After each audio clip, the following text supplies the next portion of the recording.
Symphony is TikTok's new creative studio, though it does more than just creative. It's everything from, ideation for ads to the actual AI generation of ads to then the AI optimization of those ads.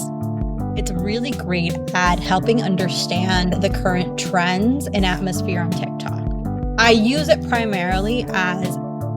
What are some of the hesitations that you're hearing from brands about using AI content? The biggest hesitation is you're not always going to get viral moments, and it's really hard to predict when those are going to happen. Having a good creative strategy behind that obviously helps, but also having a good affiliate strategy.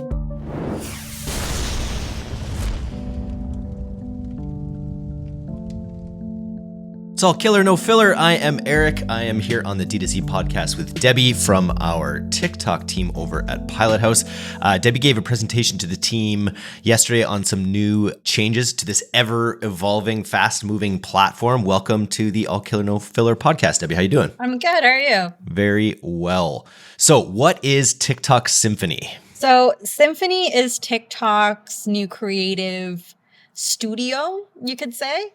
Though it does more than just creative. It's everything from, ideation for ads to the actual AI generation of ads to then the AI optimization of those ads. Super interesting. So when did this come out? Just this past week or in the past couple weeks? It's something that they have had in the works for a while, but it's really just in the past month that they've really started pushing this and opening it up to more brands. Remind me of our podcast we did probably 4 or 5 weeks ago now that was just about TikTok's change to really emphasize driving to TikTok shop versus off platform. That's still the case?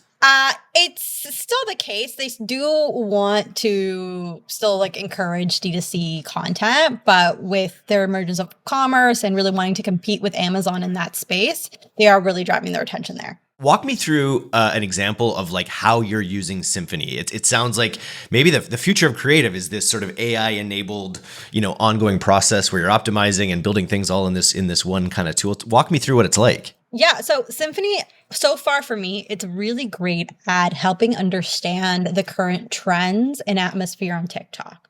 I use it primarily as a tool to write our creative briefs and get content ideas for creators. Now, you can take that further and really use the Symphony's AI generation tool, which in all honesty is pretty uncanny. But there are, I think, a lot of hesitations with brands to go head first into the AI generated content. When you say uncanny, do you mean Uncanny Valley? It's a little creepy? Or what do you mean? Or it's really, really good, like the Uncanny X-Men? A little bit of both, honestly. Okay. It's uncanny in the sense that sometimes I do have a hard time being is this AI? But it is creepy in the sense that sometimes it's really difficult to parse it out. So that's literally the perfect word for it. Have you ever heard of anything being canny? No. That's one of those words. We got to bring that into popular parlance. Okay, so it's really good for taking the temperature of what's working on TikTok, which is obviously important. Obviously, the new trends that you can kind of jump on. Can you give me an example of is basically, so while you're writing the brief, you're using this to see are you seeing what other videos are popping? Are you seeing stats on other videos essentially? Yeah, so we can see the types of videos that are trending on the platform, what's working well, what kind of hooks, general trends for categories, and even creators that are doing well following those trends. And then you can sort of use the tool itself to help you get iterations on hooks, B-roll content, even CTAs, and kind of streamline the process of brief writing a lot better. How do you mentioned brands are a little bit hesitant to jump into this uncanny ad creation. What are some of the hesitations that you're hearing from brands about using AI content? I think the biggest hesitation is sort of this brand control, that AI content is good, but right now it still, for the most part, looks like AI. And we're not really sure yet how people will respond to it. TikTok itself has gone through periods of seeing a lot of AI generated content and that becoming really popular. But then periods of the users themselves being we don't want to see this. This is too much slop. And so then them having to retroactively ban stuff or remove content that is essentially not performing in the way that they would want it to. I went through this with the bunnies on the trampoline, where it was the first time, the bunnies are all bouncing on the trampoline. And I didn't, I was watching with my daughter actually, and she within like 3 seconds, like, Dad, that's AI. It was the first time that her eye was better than mine for that. So there's definitely, you can feel that backlash. It's like, and it's like how there is that whole medium of content on these platforms now that's obviously AI, but you're watching it for fun. But it's like I feel like that is only going to be around for a little while in a way. I agree with you. I think there's a fear of like trickery with AI where when you're watching a video on TikTok, you're watching it because it's a real person giving like a real opinion and having a real experience. But when you mix AI into that authenticity factor, that like real factor kind of like goes away. And I think that's what makes people like hesitant to engage with it, because you essentially don't want to feel like you're pushing like real content that's made by an AI that ultimately doesn't really have that like user experience behind it. So I think in the last podcast, you walked us through a bit of a case study from maybe an eye care brand. And then you sort of presented a little bit further on how that's been going in this team meeting.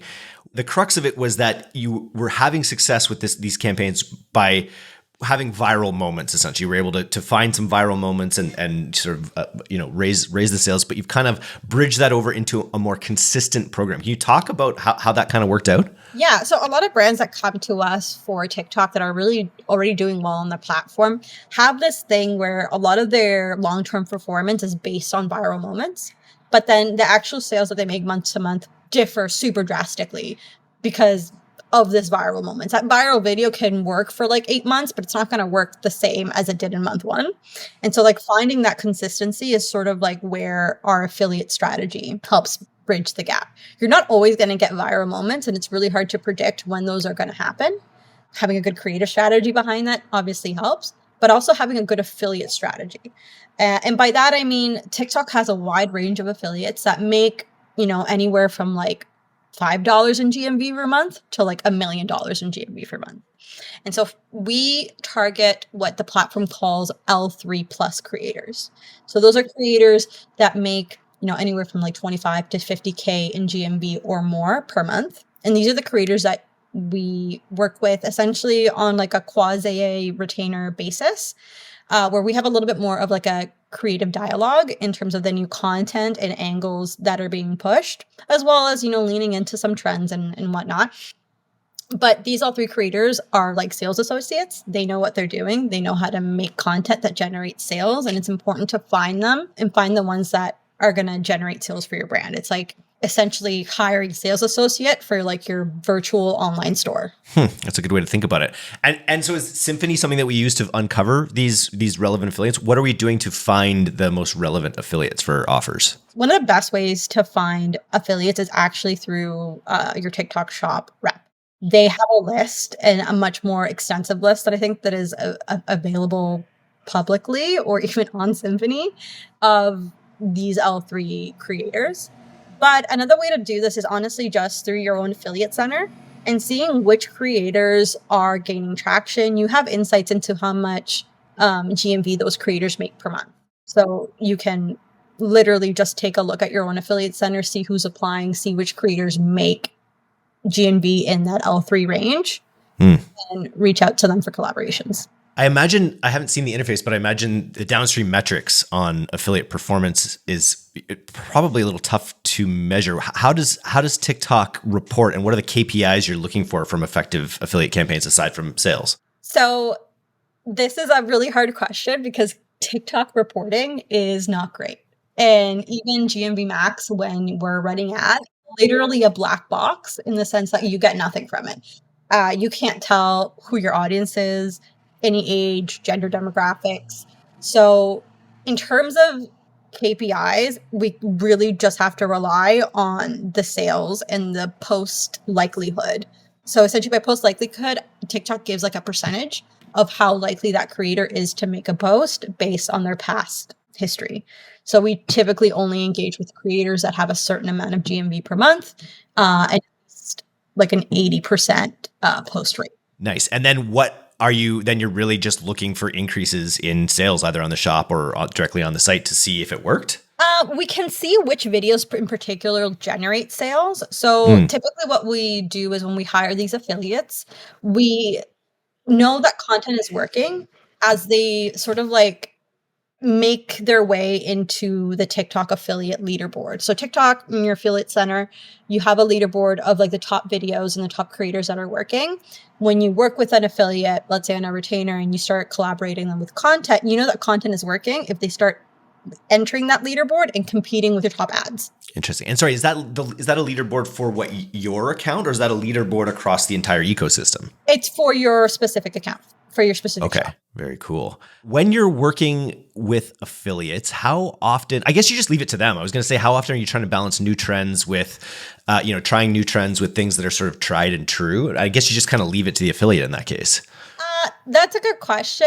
We don't leave it to the affiliate. So when it comes to mass affiliate outreach, we tend to reach out to anywhere to between 5 to 10K creators per month per brand. In this mass outreach, the majority of the content that you're going to get is going to be trend based. Those creators want to do content that's like tried, true, and reliable to generate GMV. It's the affiliates that we work with on like a retainer basis that allows us to introduce new concepts, maybe try out new trends and see if those get traction. What are you seeing in terms, I guess TikTok's always evolving. My understanding previously was that TikTok really works best for lower ticket items, more faster type purchases. Are you still seeing that, or has it expanded into higher value purchases? We're still seeing a bit of that, but we're seeing it expand much more into higher value purchases, especially like bundle deals and bundle offers, in particular for like beauty and skincare brands that are able to really sell like, like a $50 lipstick on the platform that typically we wouldn't see. And are there bundling opportunities in TikTok Shop as well? Yeah, absolutely. So in TikTok Shop, you can put together custom bundles just like you would on your Shopify website. Yeah, just like you would on Shopify, just like you would on Amazon. Any accounts that have caught? I'll tell you an account that has caught my eye lately, because we had previously talked about PineSol. We had previously talked about PineSol doing just totally unhinged ads. I've got a beef right now with Brita, because I feel like Brita water filters have just jumped on and tried to make it so they're like, hey, do the PineSol thing, and it just comes across like real try hard to me. I don't know. I don't know if you've seen it. You got to be careful. Brita has had beef on this platform on and off for years. And it's been like controversial in some ways. That's been beneficial to them. It's interesting to see them trying to like replicate, and sometimes like there's no such thing as bad publicity. I know there are a lot of people giving them some backlash for trying to recreate another brand's sort of like style. But hey, all the power to them. Eventually they'll find something that works. Have we? You're tentative right now with generative AI in your ads. Have we launched any generative AI ads? Not yet. Yeah. But I do have a client that's very interested in it, and we are going to be meeting with a rep to really dive headfirst into that part of Symphony. That's really cool. Is there anything? Did you attended like a mastermind or something this week, or like a group on like TikTok shops that you sort of keep relevant with TikTok trends? Yeah, so I attend this. I think it's every other week. I didn't actually have the chance to attend the one this week, but this is a Jordan West mastermind group. Oh, I know Jordan. Yeah. Yeah, so he does these bi-weekly. It's super valuable resource to get an idea of what's working best on the platform. Very cool. Can you give me an example of an insight or something you've sort of driven from being part of that group? This is going to sound super silly, but for the longest time when we had a client, we were really struggling with figuring out why CPAs were so high and CPCs were so high. I'm talking about like $50 CPCs, $350 CPAs. And I went to this group, and Jordan made sort of like what seemed like a random suggestion, but he was like, why don't you just set up a new pixel, a new ads manager, and try again? And that's what we did. And immediately, like day one, even with like a pixel and that's not warmed up, we saw such a drastic difference where our CPAs went from, like I said, like $300, $350 to like $50. Great work, Jordan. I'm curious, how are brands seeing in your client work? How are brands seeing TikTok in their whole conversion funnel, I guess. I think there's this idea that TikTok has the eyeballs of everyone right now. It's this huge entertainment platform. It's the fastest growing platform. It's the most time spent on platform for a whole generation of people, including me.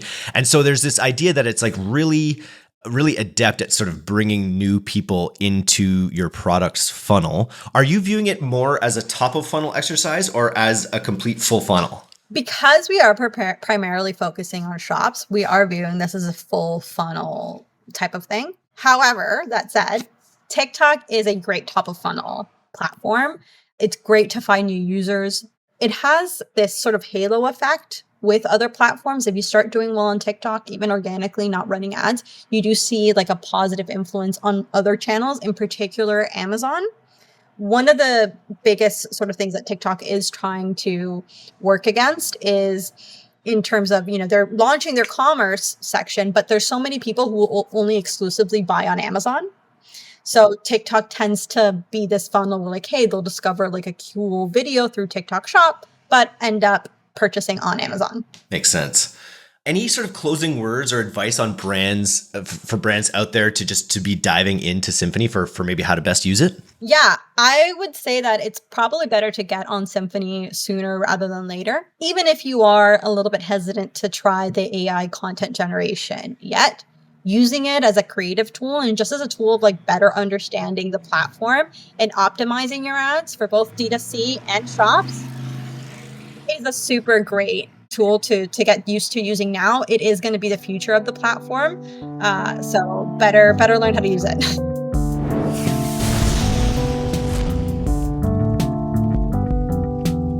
Thanks for listening to today's episode. If you're not getting the D2C newsletter, you can subscribe for free at directtoconsumer.co. And if you want to learn more about Pilothouse's all-killer, no-filler services, take off to pilothouse.co. I'm Eric Dick, and this has been the D2C Podcast. We'll see you next time.